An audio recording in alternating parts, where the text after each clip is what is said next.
국가인 태국에서는 불교 스님들이 공양을 하기 위하여 마을로 내려온다고 합니다. 공양이라는 것은 그날에 먹을 양식을 신도들에게 받는 것을 말하는데, 이 태국의 불교 스님들이 이 그릇을 손에 들고 어느 사람의 집에 들어가면 태국 사람은 어떤 사람도 스님이 자기 집에 찾아왔을 때 빈손으로 돌려보내지 않고 반드시 음식을 대접을 한다고 합니다.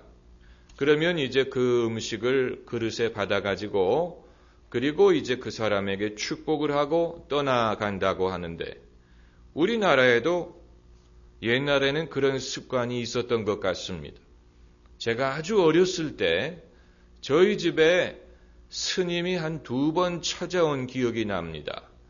그때 일하는 누나가 음식을 드렸는지 안 드렸는지는 기억이 나지 않지만 스님이 찾아와서 상당히 당황하고 또 긴장을 했던 것을 기억을 하는데, 그런데 종교인을 돕는 방법으로서 이런 방법이 과연 효과적이고 또 바람직할지를 그것은 저도 잘 모르겠습니다.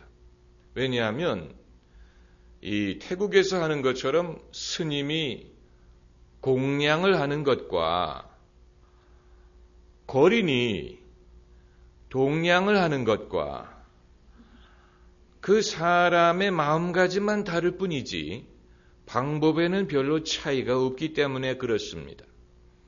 그러니까 그날 먹을 음식을 그런 식으로 받아가도록, 물론 이제 그건 의도적으로 그렇게 하는 것이겠지만 과연 그것이 올바른 방법일지에 대해서는 저도 그렇게 생각하지 않습니다. 고전적인 사회에서는 그것이 먹혔을지 모르지만 요즘처럼 도시화된 사회에서는 그것이 별로 바람직하지 못하고 또 그렇게 하기도 어렵다고 생각이 됩니다.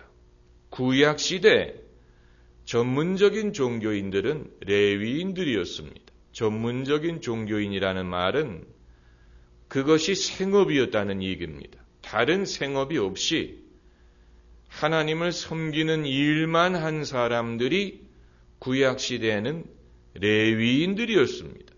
레위인이라고 부르는 이유는 야곱의 12아들 중에서 레위의 후손들이기 때문입니다. 여러분 그 리바이 진이라는 게 있죠. 리바이스 진. 그런 리바이와 성경의 레위와 스펠링이 같습니다. 야곱의 12아들 중에 레위인들이 모세 시대에 와가지고 제사장 직분을 맡게 됩니다. 최초의 제사장은 아론입니다.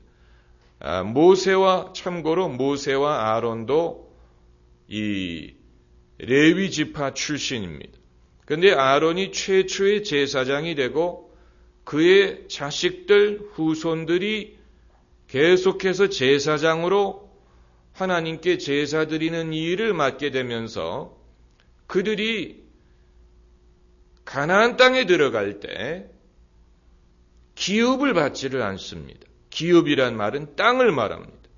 모든 지파들은 지파별로 땅을 받게 되는데 레위 지파에게는 땅을 주지 않았습니다. 그래서 성경에 레위 지파에게는 분깃과 기업이 없다라고 말하는 것입니다. 그래서 사람이 먹고 살 수 있는 방법이 유일하게 땅에 있었던 그 시대에, 참고로 이스라엘 백성들은 바다를 별로 좋아하지 않았습니다. 바다를 가까이 하지 않았습니다. 이 바다에서 먹고 살았다는 기록이 전혀 없습니다. 제 말은 지중해를 말하는 것입니다. 갈릴리 호수 말고 대해에서 고기를 잡았다든가 이런 일을 성경에 기록한 게 없습니다. 그들은 굉장히 땅 중심으로 살았다는 것을 알 수가 있는데, 사람이 먹고 살 수 있는 방법이 거의 유일하게 땅에서 나는 시대에 땅이 없었기 때문에 하나님이 레위 지파가 먹고 살게 하기 위하여 만든 제도가 바로 11조입니다. 11조. 여러분, 11조를 하시는 분들도 11조의 성경적인 유래를 잘 모르고 하는 분들이 있고, 그걸 모르기 때문에 안 하는 분도 있을 것입니다. 요즘에 11조에 대한 그런 논쟁이 많이 있습니다만은, 그렇기 때문에 우리는 11조에 대해서 제대로 알아야 될 필요가 있습니다. 믿음은 들음에서 나며 들음은 하나님의 말씀으로 말미암습니다. 11조를 하기 위해서는 11조를 할 만한 믿음이 있어야 됩니다. 그 믿음은 성경 말씀을 듣는 데서부터 비롯되는 것입니다. 여기에 대한 믿음이 없기 때문에 11조 생활을 못하는 사람이 있을 수 있습니다. 옛날에 후라이보의 곽규석 씨가 간증을 할 때 이런 간증을 한 것을 들은 기억이 있습니다. 자기가 번 돈이 적은 액수일 때는 11조 하기가 상대적으로 쉽다는 것입니다. 예컨대 10만 원을 벌었을 때 10,000원 11조 하는 것은 상대적으로 쉬운데 액수가 많아질수록 어려워진다는 것입니다. 그래서 1억을 벌었다 했을 때 11조가 1,000만 원, 10억을 벌었다. 그럼 1억. 점점 어려워진다는 것이죠. 자기의 수입이 많아질수록. 정말로 그럴지 저는 그렇게 벌어본 적이 없기 때문에 알 수가 없지만, 바늘도둑이 소도둑 된다고 적은 것을 떼먹어 버릇하는 사람은 큰 것도 떼먹고, 적은 일에 충성하는 사람은 큰 일도 할 수가 있습니다. 그리고 11조라는 것이 경험을 통해서 하나님의 말씀이 신실하다는 것을 경험하면서 11조를 하는 것인데, 그러니까 적은 액수든 많은 액수든 하나님에게 11조를 드렸더니 하나님이 그것을 받으시고 복을 주시는 것을 우리가 경험을 하면서 사는 게 아닙니까? 그렇기 때문에 하나님이 큰 돈을 벌게 하실 때는 그것을 가지고 11조를 할 만한 경험과 또 믿음이 있는 것입니다. 당연하지요. 11조 제도는 의외로 좀 복잡한 면이 있습니다. 첫째로 우리가 알 것은 율법이 생기기 이전에도 11조가 존재했다는 사실입니다. 그 기록이 어디 나오냐면 아브라함이 전쟁에서 이기고 돌아올 때 멜기세덱이 그를 맞으러 나옵니다. 멜기세덱은 제사장이요 왕이라고 했습니다. 그때 아브라함이 자신의 소득의 10분의 1을 멜기세덱에게 바쳤다라는 기록이 있습니다. 율법이 오기 이전에 아브라함이 11조를 드렸습니다. 그리고 야곱이 베델에서 꿈에 하나님을 뵌 다음에 야곱이 깨어나서 뭐라고 서원하냐면, 하나님이 나에게 먹을 양식을 주시고 나로 무사히 여기로 돌아오게 하시면 내 소득의 10분의 1을 하나님께 드릴 것이요 라고 서원하는 장면이 있습니다. 그리고 신약 시대로 건너와서도 신약 시대에도 11조가 언급이 됩니다. 예수님이 마태복음에서 이것도 행하고 저것도 버리지 말아야 할 것이다 라고 11조를 간접적으로 긍정하십니다. 이것도 행하고 저것도 버리지 말아야 할 것이다 라고 예수님이 11조를 간접적으로 긍정하십니다. 오늘날 11조가 폐지됐다고 주장하는 사람들이 있는데 그렇지 않습니다. 정부에 내는, 나라에 내는 세금이 11조의 의무를 대신하지 않습니다. 나라에 내는 세금은 세금대로 내는 것이고 11조는 11조대로 바치는 것입니다. 예수님 말씀하시기를 가이사의 것은 가이사에게 바치고 하나님 것은 하나님에게 바치라고 했습니다. 세금은 가이사에게 내는 것입니다. 세금은 세금대로 내야 되고 하나님에게 드릴 예물은 예물대로 내야 됩니다. 오늘날 복지사회가 이루어졌다고 해서 11조의 의무가 없어진 것이 아닙니다. 복지사회는 어디까지나 정치적이고 국가 정책상에서의 복지사회지 국가가 하나님의 일까지 대신해 주는 것은 아닙니다. 국가가 복음까지 전해주고 국가가 이 선교의 일까지 해주는 것이 아닙니다.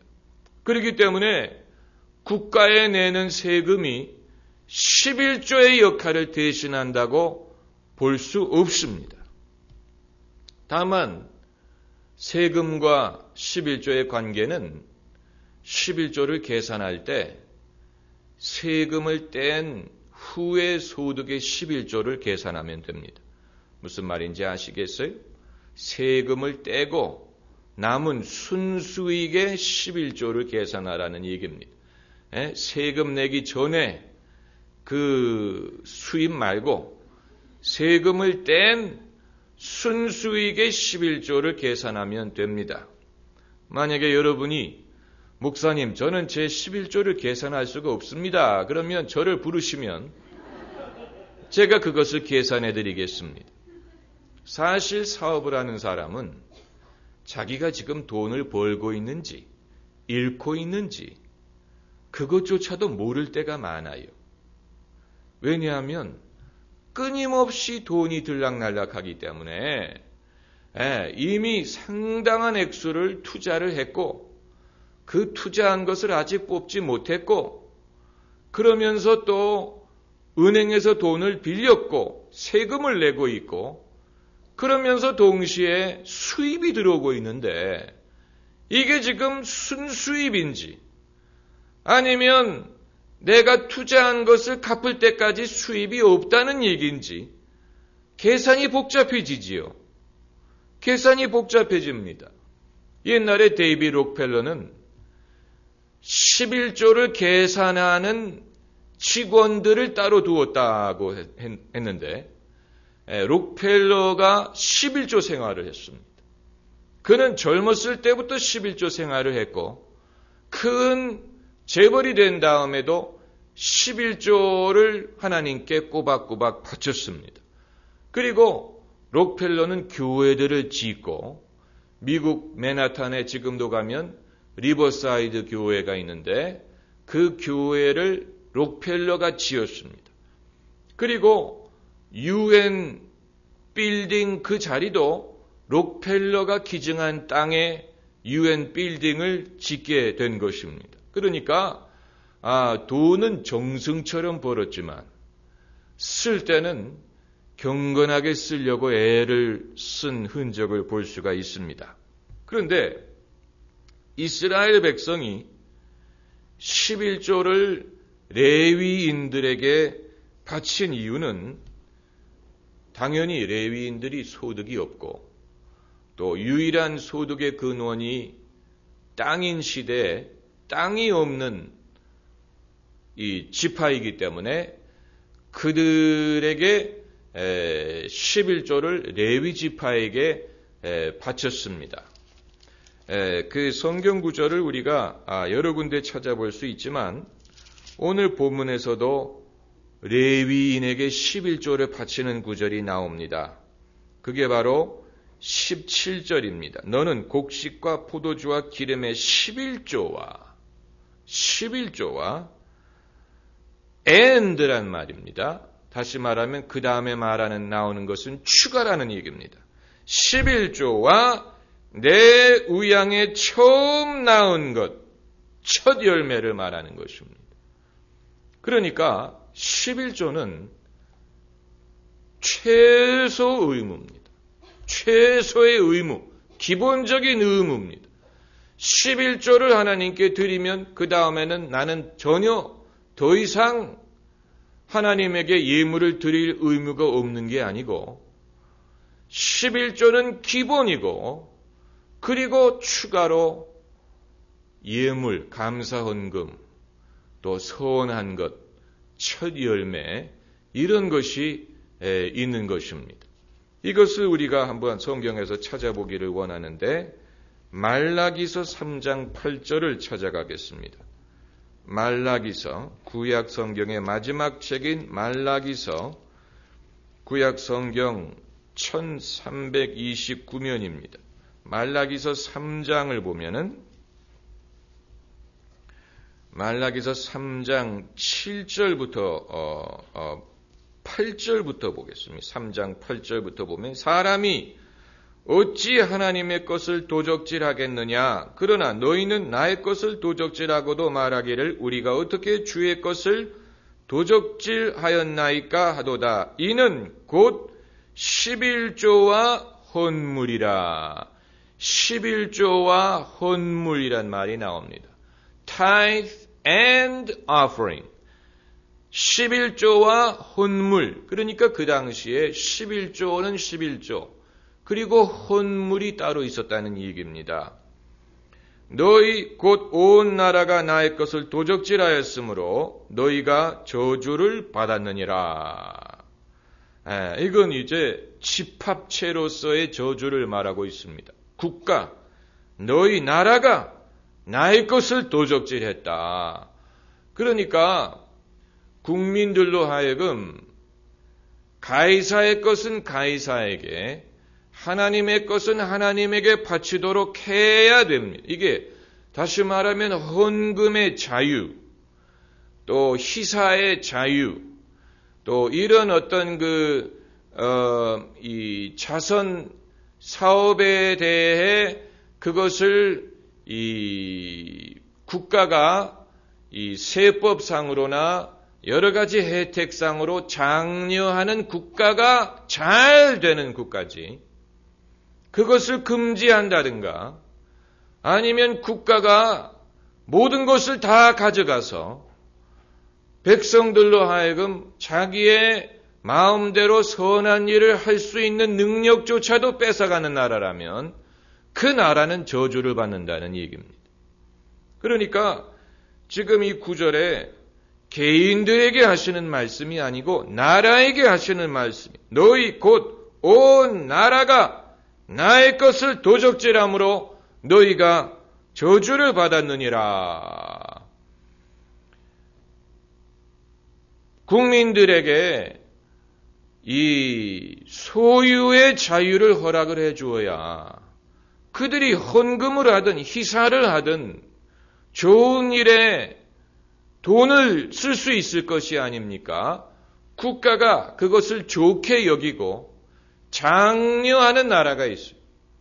그 세금 혜택을 주고 또 이런 식으로, 아니면 어떤 경우에는 국민들이 어떤 좋은 일에 희사를 했을 때 정부가 그것을 매치해서 같은 액수를 그 일에 정부가 후원을 하는 그런 제도가 있는 나라도 있고, 또 종교단체에 기부한 것을 인정해주는 그런 제도, 그게 복을 받는 제도입니다.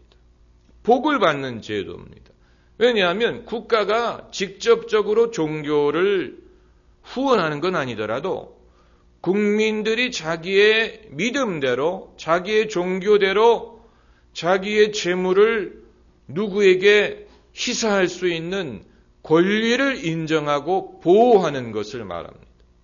이건 아주 중요한 것입니다. 오늘날 이 좀 사회주의적인 마인드를 가진 사람들 중에는 교회가 헌금 받는 것을 못마땅하게 생각하는 사람들이 있고, 그것을 국가가 제재하기를 원하는 사람들이 있습니다. 그래서 국민들에게 그런 거 바치지 말라.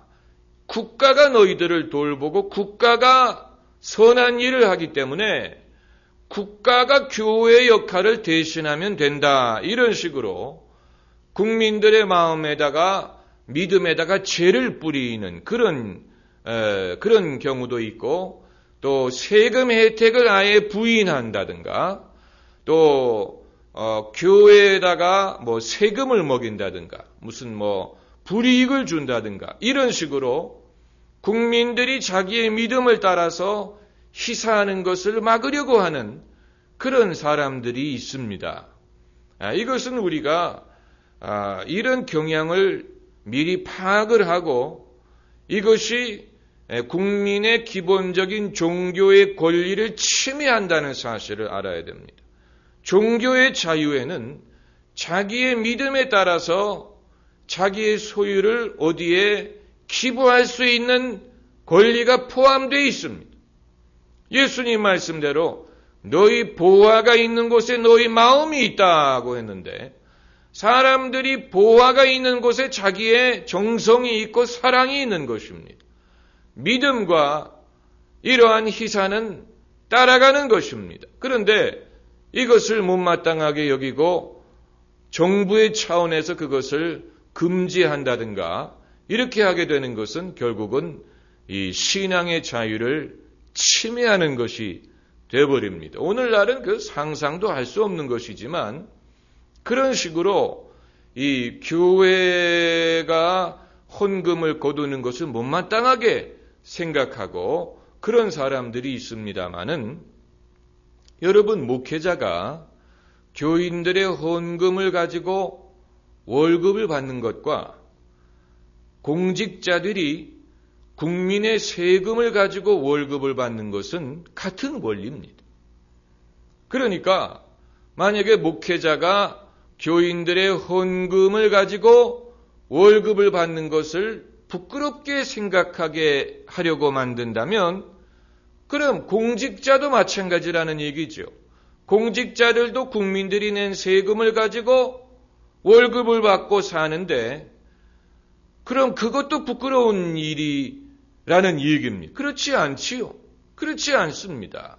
사람은 자기가 하는 일에 대해서 사람들이 그것을 좋게 여기고 그 일에 협조하기를 원하면 재정적인 도움을 받을 수 있습니다.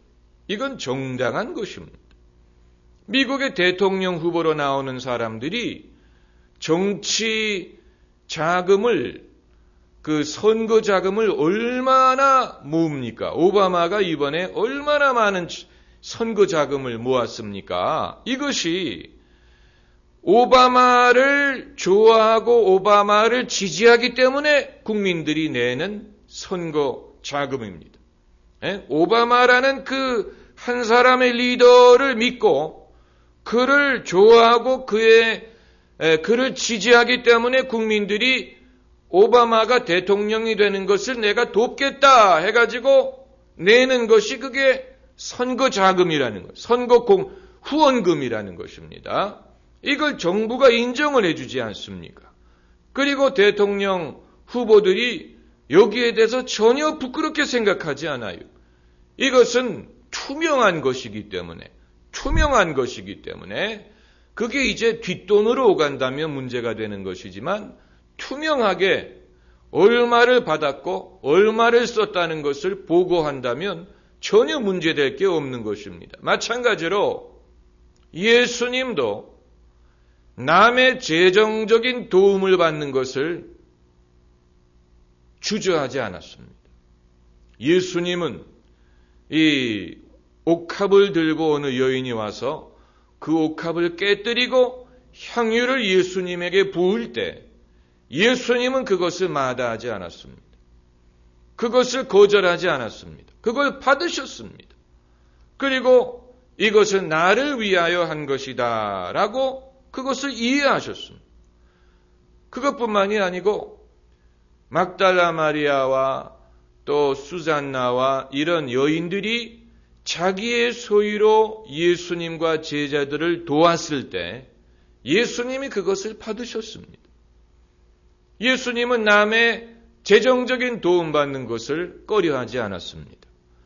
그리고 남의 나귀 새끼를 빌려가지고 예루살렘 들어가는 것이든, 남의 다락방을 빌려서 거기서 마지막 만찬을 나누는 것이든, 그리고 이제 운명하신 다음에는 동의할 수 없었겠지만, 이 아리마대 요셉이 자기를 위해 마련했던 무덤을 예수님에게 내어드렸습니다. 거기서 예수님이 부활하신 것입니다. 그러므로 이 사람들이 신앙을 믿고 따르고 좋아하고 지지하고 그리고 나도 여기에 일조하고 싶다는 마음으로 드리는 헌금은 그건 정당한 것이고 그것을 부끄러워할 필요가 없는 것입니다.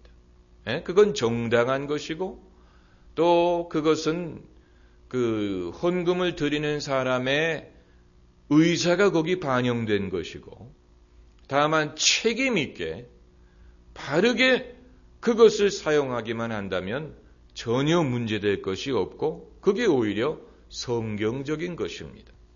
오늘날 어떤 사람들은 목회자들도 직업을 가져라. 그래서 교회에 의지하지 말고 자기가 일을 해서 돈 벌고 먹고 살고 교회에 의지하지 말고 목회를 하라. 이런 식으로 주장을 하는 사람들이 있습니다.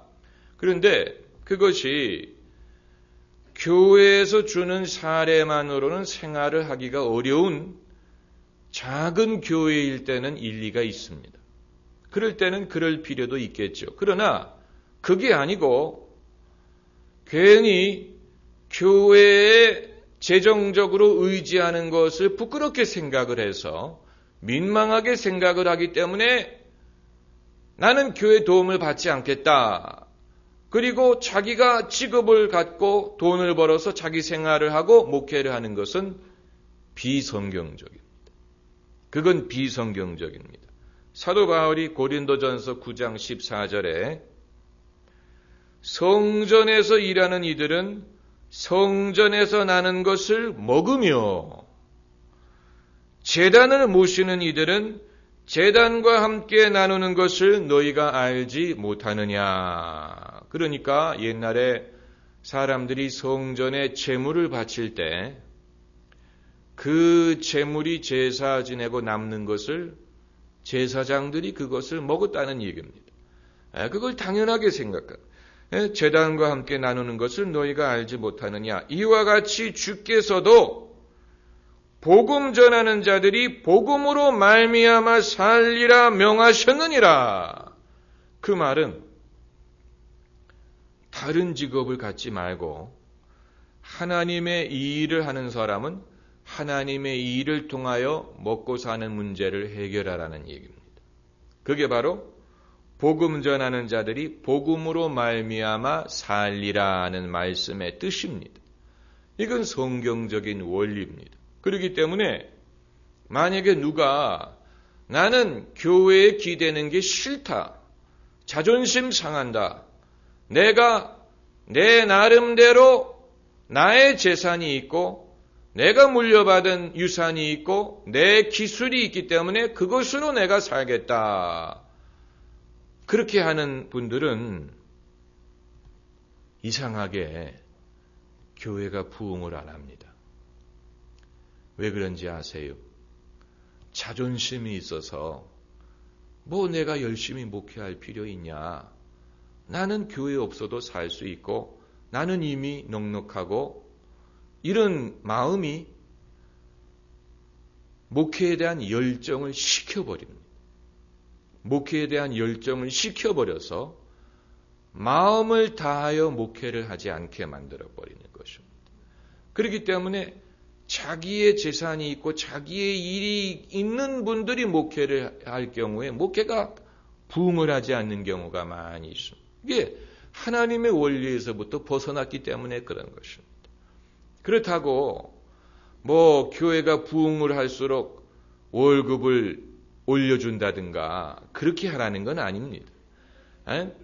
교인 수가 2배가 되면 월급을 2배로 올려준다든가 사실 그게 합리적인데 아니면 교인 수가 줄면 월급을 줄인다든가, 이렇게 하면 사실 합리적이지만, 그러나 하나님의 일은 그런 식으로 판단할 수 있는 건 아닙니다.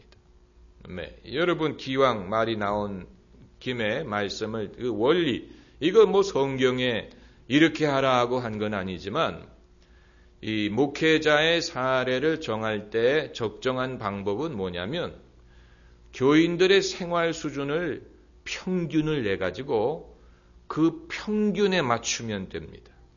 예, 교인들의 생활 수준에, 교인들이 뭐 아주 잘 사는 사람도 있고 못 사는 사람도 있고 이게 차이가 있지요. 그러나 교인들의 생활 수준을 평균을 내면 그 평균에 맞춰가지고 목회자의 사례 수준을 정하면 됩니다.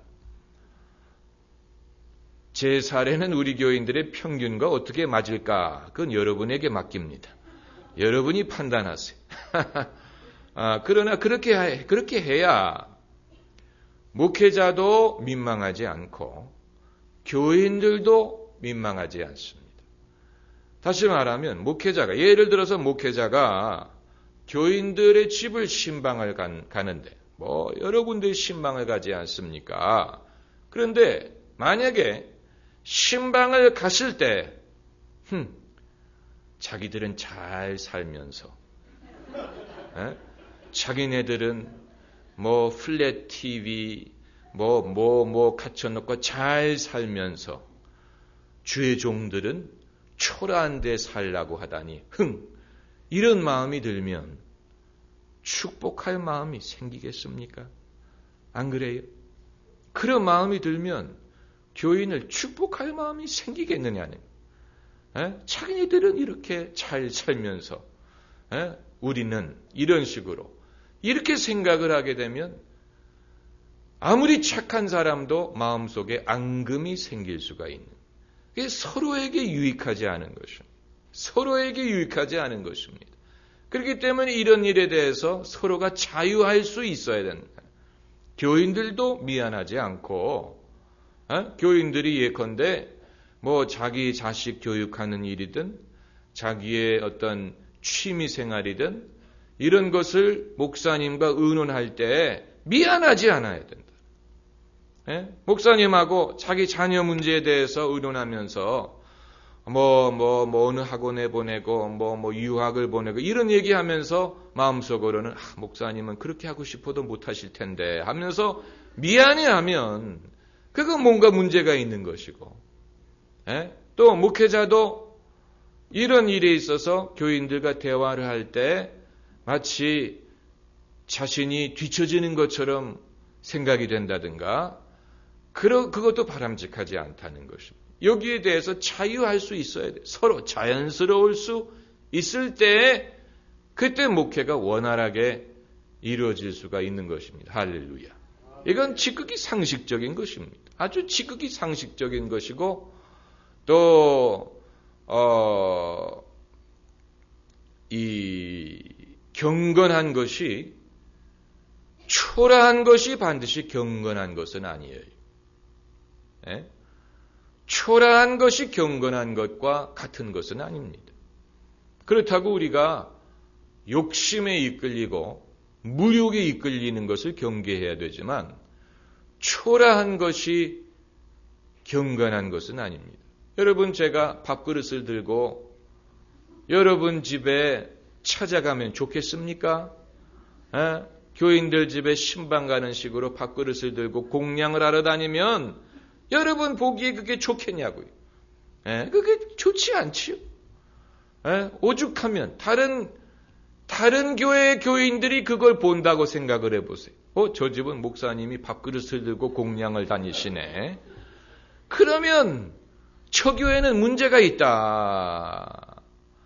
타종교를 가진 사람도 만약에 그것을 보면 목사들은 초라한 사람들이구나.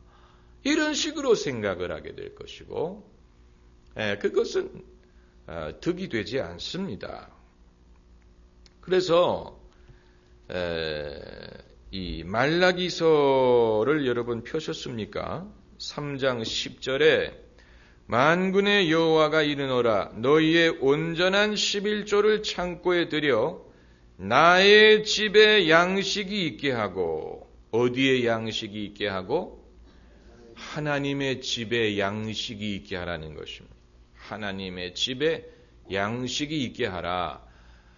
그러면 옛날 구약 시대에 이스라엘 백성이 레위인들에게 11조를 바치면 레위인들이 그 11조를 가지고 자기들 생활하는 데 썼느냐? 성전의 모든 일을 운영하는 데 필요한 비용을 그것으로 충당을 하고 그리고 제사장들이 사는 데에 썼을 것이라고 봅니다. 그러니까 오늘날과 마찬가지예요.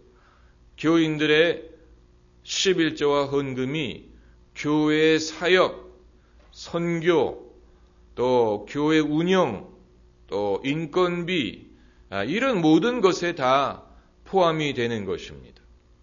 그러면 나의 집에 양식이 있게 하고 그것으로 나를 시험하여 성경에서 하나님을 시험하라는 유일한 구절이 이것입니다. 그 이외에는 내 주 하나님을 시험하지 말라라고 했는데 11조에 관한 하는 하나님을 시험하라 그랬어요. 나를 시험하여 내가 하늘 문을 열고 너희에게 복을 쌓을 곳이 없도록 붙지 아니하나 보라. 보라는 얘기는 11조 생활을 온전히 하면 안 해서 문제가 되는 거예요. 안 하기 때문에 늘 부족하고 많이 버는 것 같은데도 남는 것이 없고 오히려 남에게 빌리러 다니고 돈이 어디로 갔는지 알 수가 없고 규모가 없고 그렇게 되지만 11조 생활을 온전히 하게 되면 돈이 남고 여유가 생기고 또 그게 복이 되고 물질적으로나 정신적으로나 건강으로나 영적으로나 모든 면에서 하나님이 기뻐하시는 것을 경험할 수가 있는 것입니다. 그래서 오늘 본문으로 다시 돌아가면은 신명기 12장 19절에 신명기 12장 19절에 너는 삼가서 내 땅에 거하는 동안에 레위인을 저버리지 말지니라. 성직자들을 저버리지 말라는 얘기입니다. 하나님이 지나가는 식으로 말씀하셨지만 뼈가 있는 말씀, 하나님이 지나가시는 것처럼 말씀하시지만 사실은 하나님이 중요하게 여기시는 말씀입니다. 너는 삼가서 내 땅에 거하는 동안, 다시 말해 너에게는 땅이 있지 않느냐? 내가 너에게 기업을 주지 않았느냐? 먹고 살 길을 너에게 주었다. 그런 뜻입니다. 그래서 내 땅에 거하는 동안에 레위인을 저버리지 말지니라. 소홀히 여기지 말라는 얘기입니다. 제도가 구약과 신약이 많이 다르지요. 이제는 레위인이 없고 제사장도 없고 이제는 성전 대신에 교회가 있지만 원리는 마찬가지라는 것입니다. 원리는 마찬가지예요. 복음을 전하는 사람은 복음으로 말미암아 살도록 하나님이 만드셨습니다. 그리고 복음을 전하는 사람이 먹고 사는 문제를 염려하게 되면 복음을 전하는 일이 힘들어질 수 있죠. 그렇기 때문에 이런 일에 대해서 염려하지 않도록 목회에 전념할 수 있도록 하는 것이 교회의 덕이 된다는 것입니다. 교회도 덕이 되고 다만 상식을 전제했을 때 바른 목회와 바른 책임을 전제하는 것입니다. 늘 오용하는 사람들이 있지만 오용하는 사람이 있다는 사실이 그 제도를 부인하는 건 아닙니다. 오용하는 사람들은 언제든지 있습니다. 그건 우리가 말하는 게 아니에요. 그러나 교회의 양식이 풍성하고 양식이 풍성하면 은혜도 풍성할 수가 있어요. 할렐루야. 기도하십시다.